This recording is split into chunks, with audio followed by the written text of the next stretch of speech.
Assalamualaikum warahmatullahi wabarakatuh. Bertemu lagi dengan saya Winda Pramulyani dari jurusan Pendidikan Bahasa Arab kelas 2.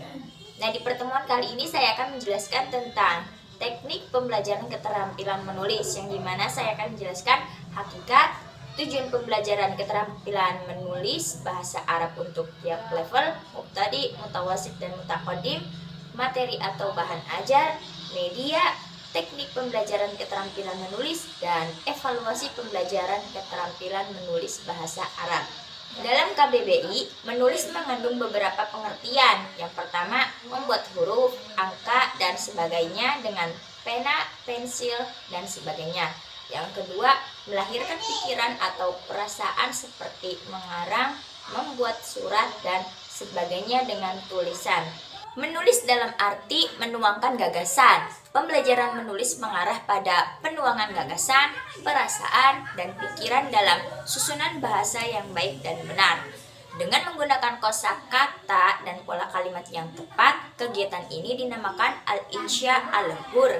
Dalam kegiatan insya muwajjah dan insya hur, pembelajaran menulis tidak hanya berkaitan dengan kegiatan mekanistik, tetapi juga merupakan kegiatan berpikir kognitif.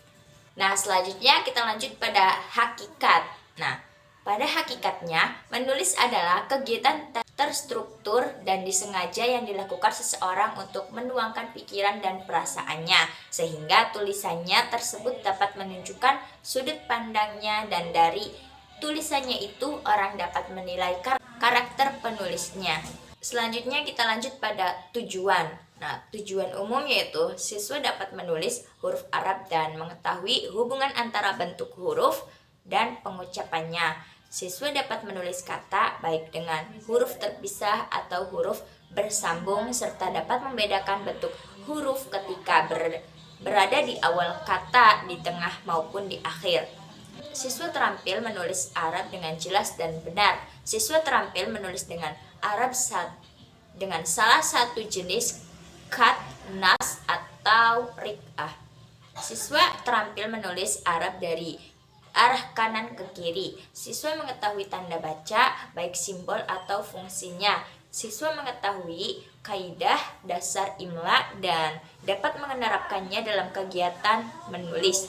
Siswa dapat menuangkan idenya secara tertulis dengan menggunakan tata kalimat bahasa Arab yang tepat. Siswa dapat menulis dengan lancar, jelas, dan benar. Nah, adapun tujuan operasional, yang pertama, siswa dapat menuangkan idenya dalam karangan sederhana. Yang kedua, siswa dapat menulis kesimpulan dari bacaan sederhana. Yang ketiga, siswa dapat menulis surat dalam berbagai jenisnya, seperti surat resmi, surat pribadi, surat lamaran, dan sebagainya. Yang ketiga, siswa dapat menulis laporan sederhana tentang kegiatan yang dilakukannya. Yang terakhir, siswa dapat mendeskripsikan sesuatu secara tertulis. Selanjutnya kita lanjut pada materi atau bahan ajar. Yang pertama ada imla mankul atau menyalin. Yang kedua ada imla manzur. Yang ketiga ada imla ikhtibari. Selanjutnya kita lanjut pada media. Nah, di sini ada yang pertama media teka-teki silang, yang kedua kartu kata, yang ketiga keterampilan mengarang, yang terakhir yaitu papan mahir. Selanjutnya kita lanjut pada teknik pembelajaran keterampilan menulis. Nah, yang pertama ada tahap pra-menulis atau persiapan. Pada tahap ini, siswa pemula mulai belajar memegang pensil, membuat garis, baik garis lurus, garis langsung, garis panjang, dan garis pendek, serta garis miring. Semua itu diajarkan sebagai langkah persiapan menulis huruf. Setelah dianggap mantap dalam membuat garis dengan segala variasinya, langkah berikutnya adalah menulis huruf dengan tahapan sebagai berikut. Yang pertama, menulis huruf secara terpisah sebelum huruf. Yang kedua, menulis huruf berurutan berdasarkan urutan abjad. Yang ketiga, menulis huruf sebelum suku kata dan kata.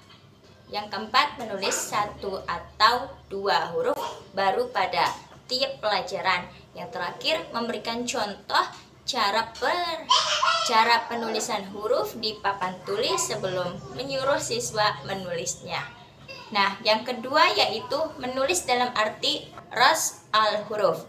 Nah, sebagaimana kita maklumi bahwa inti dari kemahiran menulis dalam pengajaran bahasa adalah kemampuan menuangkan gagasan atau mengarang. Namun bukan berarti kemampuan menulis yang bersifat psikomotorik mekanistik yaitu merangkai huruf tidak penting.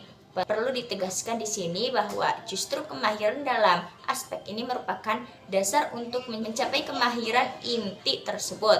Agar pembelajaran menulis aspek ini benar-benar menjadi dasar untuk kegiatan menulis yang sesungguhnya, maka proses pembelajarannya harus dinamis dan terprogram, serta diberikan secara gradual. Salah satu model pembelajaran aspek ini yang menunjukkan prinsip gradasi yang jelas. Selanjutnya yang ketiga, pengajaran mengarang atau insya. Di sini ada dua, yaitu insya muwajjah atau mengarang terpimpin. Yang kedua ada insya hur atau mengarang bebas. Yang pertama insya muwajjah. Nah, siswa bermula-mula berlatih menulis 1 atau 2 paragraf seputar tema yang mereka pernah dengar dan baca. Nah, selanjutnya dengan latihan yang terus-menerus secara bertahap, kemudian kemampuan mereka akan bertambah, baik dalam penggunaan gaya bahasa, susunan kalimat, pemilihan kosakata, penerapan gramatika dan sebagainya, sehingga mereka benar-benar siap untuk menulis tahap selanjutnya, yakni tahap mengarang bebas.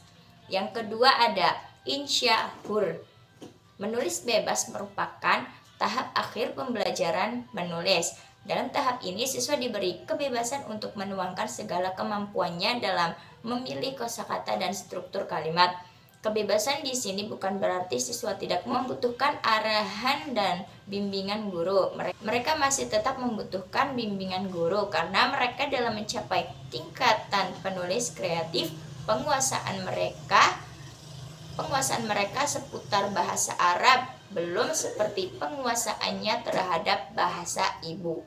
Selanjutnya yang terakhir yaitu evaluasi pembelajaran keterampilan menulis bahasa Arab. Nah, di sini evaluasi pembelajaran keterampilan menulis bahasa Arab yang pertama ada menulis dalam arti ras al-huruf. Nah, menulis dalam arti menuangkan gagasan atau mengarang. Menulis jenis pertama diarahkan pada kemampuan siswa pada kelancaran menulis, kejelasan tulisan, keakuratan tulisan sesuai dengan kaidah imla dan jenis khat, kerapihan tulisan, dan penggunaan tanda baca. Oleh karena itu, kriteria penilaian kemampuan siswa dalam menulis tahap ini harus sesuai dengan pencapaian kompetensi dasar tersebut. Sedangkan menulis jenis kedua diarahkan pada kemampuan siswa untuk menuangkan gagasan.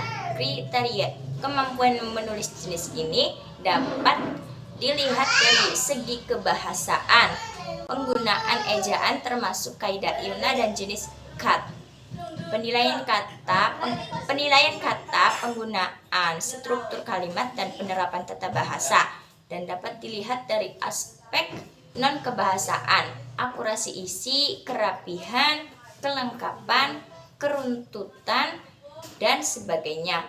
Adapun pola penskorannya bisa mengikuti pola yang dikembangkan untuk penilaian kemahiran berbicara dan membaca pada tahap sebelumnya. Mungkin sekian penjelasan dari saya tentang teknik pembelajaran keterampilan menulis. Kurang lebihnya mohon maaf. Wabillahi taufiq wal hidayah. Wassalamualaikum warahmatullahi wabarakatuh.